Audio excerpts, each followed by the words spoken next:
Here's what life is really like at every level of the American Secret Service. Level 1. You're 24 years old, sitting in a beige cubicle in a building with no sign on the door, somewhere off a highway exit in Northern Virginia. Your badge says Department of Agriculture. It isn't. You spend 8 hours a day reading intercepted emails, looking for 3 words, bridge, package, and Tuesday, you drink gas station coffee out of a styrofoam cup because the break room machine's been broken since March and nobody's filed the work order. Your mum thinks you're a government accountant. Your girlfriend thinks you're boring. You tell yourself this is temporary. Everybody tells themselves that. You flag a name, just a name in a spreadsheet. 1 line among 10,000. You don't think about it again. 3 weeks later, you see it on the news. A raid. 2 arrests. Nobody thanks you. Nobody knows your name was ever attached to it. You go home, you order a pizza, you watch SportsCenter, and you feel something you don't have a word for yet. That's level 1. You're a ghost writing ghost stories nobody reads. Level 2. You've been moved. Now you're in a room that smells like carpet cleaner and burnt coffee, running surveillance out of a rented apartment 2 floors above a Dunkin' in some suburb you'd never heard of a month ago. You watch a man buy the same egg sandwich every morning at 7:15. You know his order before the cashier does. You know his kid's soccer schedule. You know he takes his coffee black on weekdays and with cream on Sundays, like Sunday's a treat he lets himself have. You start to feel bad for him. That's the first mistake they warn you about in training, and you make it anyway. You're not pulling a trigger. You're not planting a bug. You're just watching, logging, uploading. But somewhere in the back of your head, you know what your reports are for. You tell yourself you're just the guy with the binoculars. Somebody else makes the call. That's how everybody at this level sleeps at night. Level 3. Now you're in the field. Real name, fake job.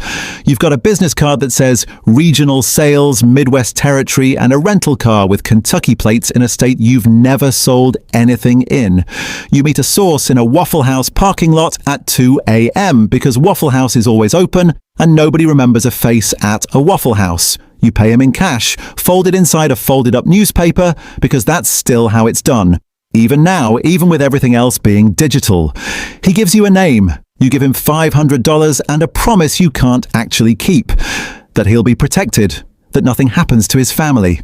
You drive back to your motel telling yourself the promise was mostly true. You lie awake doing math. How many people have you spent to get here? You stop counting somewhere around double digits. That's level 3. You've stopped being the guy who reads the reports. Now you're the reason there's a report to read. Level 4. You're deep cover now. You've got a whole life that isn't yours. A name, a job, a wife who thinks you sell insurance, a kid's little league game you make it to on Saturdays when the real work allows it. You built this cover over 4 years. You believe it some mornings before your coffee's even kicked in. That's the danger they never explain right in training. It's not that the cover breaks, it's that you stop wanting it to. You get a message in a dead drop behind a Cracker Barrel off I-40. 3 words: pack, extract, tonight. You sit in your driveway for 20 minutes before you go inside. You look at the house, the porch light, the kid's bike on its side in the yard. You go in and you kiss your wife goodnight like it's any other Tuesday, and by morning you're gone, and she'll spend the rest of her life thinking you left her for no reason at all. That's level 4. Somebody's always paying for what you get to walk away from. Level 5, you don't have a cover anymore. You don't need one. You sit in windowless rooms in DC with men older than your father, and you decide things, not who watches who. Who lives?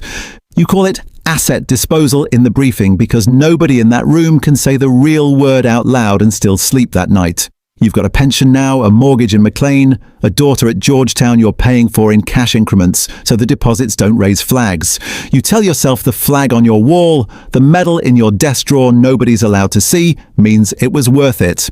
Level 6. Nobody above you has a title you'd recognize. You don't report to a person anymore. You report to a committee that doesn't officially exist, that meets in a building the tour buses drive past without knowing it's there.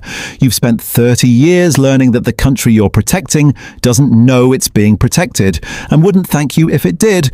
And that's fine because thanks was never the point.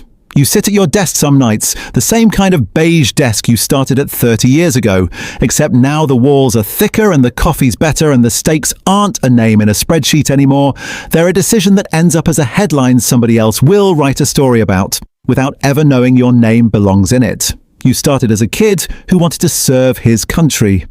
Now you are the country, the part of it nobody elected, nobody sees, and nobody ever gets to vote out. That's the job. Every level of it.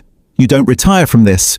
You just get replaced by the next kid with a beige cubicle and a styrofoam cup, who thinks, just like you did, that this is temporary.